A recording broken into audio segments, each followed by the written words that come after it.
आप सभी ने एरोप्लेन जेट प्लेन को तो उड़ते हुए देखा होगा हवा के अंदर। कभी बैठे हो इसके अंदर?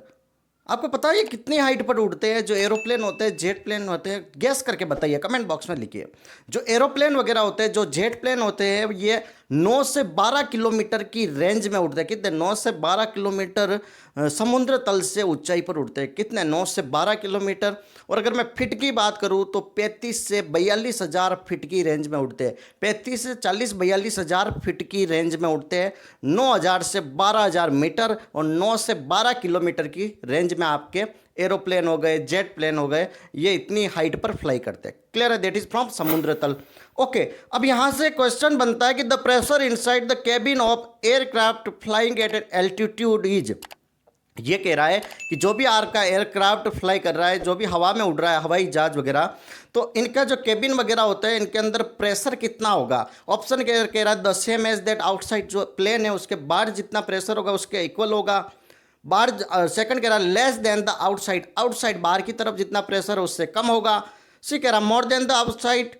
डी कह रहा normal atmospheric pressure at sea level. Right answer comment box में बताओ। स्क्रीन पे क्वेश्चन आपको नजर आ रहा है, तो जो इसका राइट आंसर होगा that is option C is right answer, that is more than the outside. जितना प्रेशर बाहर होगा उससे हमेशा ज़्यादा होगा आपके जो प्लेन का होगा उसके अंदर। ऐसा क्यों सर?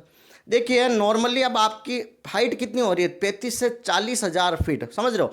8,000 फीट की अगर पहाड़ी पर जाते हो, सबसे ऊंची पहाड़ी कौन सी है? दैट इज माउंट एवरेस्ट, सबसे ऊंची चोटी, समझ रहे हो?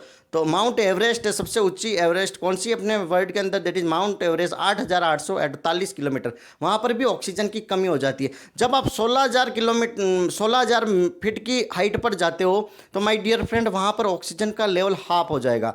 तो जब 35 से 40 हज़ार फीट पर जाओगे तो वहाँ पर डेफिनेटली अंदर प्रेशर बहुत कम हो जाएगा, और जब प्रेशर कम हो जाएगा तो हाइपोक्सिया की कंडीशन क्रिएट हो जाएगी। हाइपोक्सिया मतलब प्रॉपर क्वांटिटी में ब्लड आपको बॉडी को नहीं मिलेगा, और जब प्रॉपर क्वांटिटी में ब्लड आपकी बॉडी को नहीं मिलेगा तो डेफिनेटली आपके ऑर्गन फेलियर करना स्टार्ट हो जाएंगे और इवन डेथ भी हो सकती है। इसलिए अंदर क्या होता है? प्रेशराइज सिस्टम होता है, जहाँ से अंदर प्रेशर से आपके अंदर एयर क्रिएट की जाती है, हाई प्रेशर क्रिएट किया जाता है, जो इक्वल होता है 8,000 जो समुद्र तल से हाइट पर होता है ना, इक्वलेंट टू 8,000 फीट पर जितना एटमॉस्फेरिक प्रेशर होगा उतना प्रेशर वहाँ पर क्रिएट किया जाता है।